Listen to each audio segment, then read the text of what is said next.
암호 이것입니다. 또 유감 사과. 그럼 어떻게 해야 되느냐? 6명이 죽었으니까 해야 될 일이 많죠. 첫째는 최소한 1인당 한 $10,000씩 요구를 해야 돼요. 1인당 $10,000. 이걸 징벌적 배상이라고 해요. 단순한 배상이 아니라 고의로 했으니까 이 징벌적인 벌금까지 포함해가지고 배상금을 한 1인당 최소한 $10,000, 그럼 $6,000만 요구를 하고, 만약 안 들어주면은 국제법정에 북한 상대로 소송을 해가지고 북한의 재산을, 해외 재산을 압류하겠다. 그리고 우리가 북한으로 주게 되어 있는 개성공단의 임금을 차압을 하겠다고 해요. 이런 식으로 하는 게 맞아요. 이런 식으로 하는 게 국가가 하는 겁니다. 그래도 말을 안 들으면 보복 조치가 있죠. 뭐냐?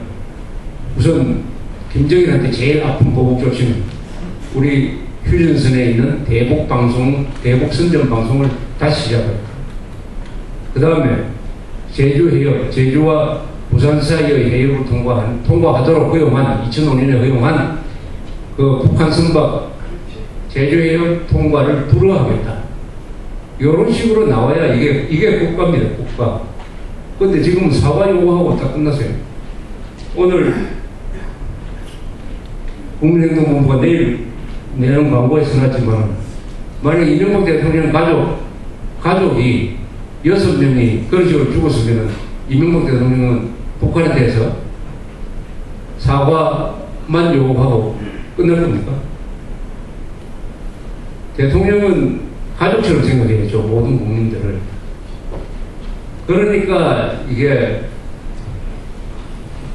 또 이번에는 모처럼 여론이 아주 좋았습니다. 여론이 다 흥분을 해가지고 사람이 죽었기 때문에, 또는 그 죽는 과정에서도 그 아버지가 애들을 살리기 위해서 그렇게 노력하고 죽고 하는 이런, 또 일요일 새벽에 멋대로 물을 보내가지고 하는 이런 아주 무법한 것과 대조가 돼가지고 아주 좋았는데, 이 정부가 행동을 하지 않아요.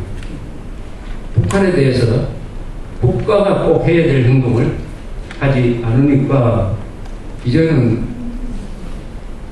이런 이야기도 나옵니다. 이명박 대통령도 군대 안 가고, 이번에 총리 내정자도 또 군대를 갔어요. 군대를 안 갔다. 그러면 총리라는 자리는 어떤 자리냐 하면은, 우리가 11.6 사건 때 경험을 했지만은, 이 대통령이 유보가 되면은 즉시 대통령 권한대행이 됩니다. 그래서 국군 통수권자가 되는 거예요. 아주 그 어려운 시기에. 그렇다면 대통령도 군대 안 가고, 유보시에 권한대행이 될 가능성이 있는 총리도 군대 안 갔다 하면 이게 문제가 있는 거 아니냐. 그러나 이 국군 통수권자나 대통령은 다른 차원에서 이 군을 통수를 하니까 군대 안 간다는 게 결정적 결격 사유는 아니에요. 다만 나는 군대 안 갔기 때문에 더 군대에 대해서 연구를 하고, 안보에 대해서는 다른 사람보다, 군인 출신 대통령보다 더 열심히 해야 되겠다라고 생각을 하고, 그것을 국민들한테 보여주면은, 아, 군대 안 가도 저런 사람이 있으니까 우리가 너무 이렇게 생각을 할 텐데, 이명박 대통령이 보여주는 지난 1년 반 동안의 행동, 안보에 대해서 굉장히 좀 무관심하다 볼까? 아니면은 군에 대해서 좀 위화감, 거부감은 아니지만 위화감을 가지고 있는 거 아니냐 하는 생각을 하던 차에 이런 사태까지 나오니까 여러 가지 지금 군 병역 문제가 다시 화제가 되면서 저는 그런 주장을 해요. 최소한 대통령은 군 복무를 하지 않는 사람은 대통령 자격이 없도록 만들어야 된다, 이렇게 생각합니다. 대통령은 한 자리니까 거기에 굳이 군 복무를 안 한 사람을 뽑아야 될 이유는 없는 것 같아요.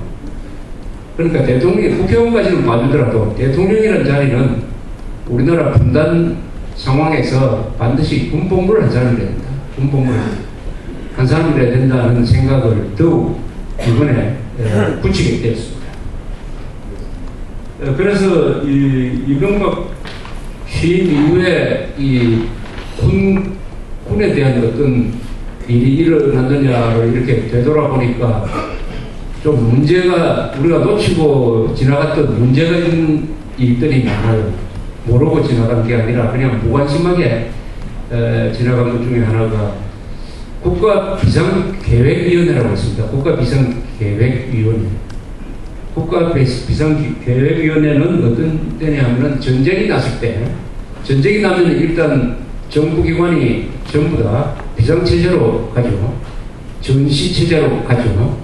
그러면은 우선 인력을 어떻게 동원을 하고 물자를 어떻게 동원하고 하느냐 하는 그 계획을 세우고 집행하는 기구가 하나 있어야 돼요. 그것이 국가 비상계획위원회인데 박 대통령이 이것을 만들었을 때는 대통령 직속으로 갔다가 나중에 이게 총리 직속으로 갔습니다. 여기 보통 옛날에는 어떤 사람이 위원장이 됐냐면 장관급이 있겠습니다. 장관급. 이상훈 국방장관 지내신 이상훈 씨도 아마 내 기억으로는 전두환 정부 시절에 비상계획위원회 위원장을 했을 거예요. 반드시 이 최소한 장관급이라 합니다. 왜냐하면 다른 부처를 전시에는 이렇게 장악을 해야 됩니다. 그리고 평시에 하는 게 을지연설이라고 하죠. 을지연설. 그걸 총괄하는 아주 중요한 부서입니다. 근데 이명박 정부 들어서면서 이 부서가 없어져 버렸습니다. 비상계획위원회가 없어졌다는 걸 최근에 알고 저도 깜짝 놀랐어요. 정부 출범기에 이게 없어졌는데 어떤 식으로 없어졌냐면은 그 기능이 행정안전부, 이 내무부죠. 행정안전부에 안전실이라는 게 있는데 그쪽으로 통합이 되었어요. 통합이 되었어요. 이 조직은 없어지고 그 기능이 행정안전부의 일개 실이 어떻게 장관이 해야 될 이 비상시에 전시 통제를 할 수가 있습니까? 이것은 민방위 훈련하는 수준으로 내려앉고 있어요. 그 다음에 NSC라고 있습니다. 국가안보회의라고. 이것은 국방상의 문제가 생기면 대통령이 그 위원장이니까 관련 국방장관, 외교부, 통일부 장관, 그리고 합참부장 이런 사람 불러가지고 군사적인 내용을 대응하는 것입니다. 이것도 이명박 정부가 출범하면서 없어졌어요. 없어졌습니다. 그래서 핵실험 이렇게 생기고 와글와글 하니까 형식상 한분 회의를 했어요. 그러나 사무처 이런 게 없기 때문에 사실은 없는 거 하고 마찬가지예요.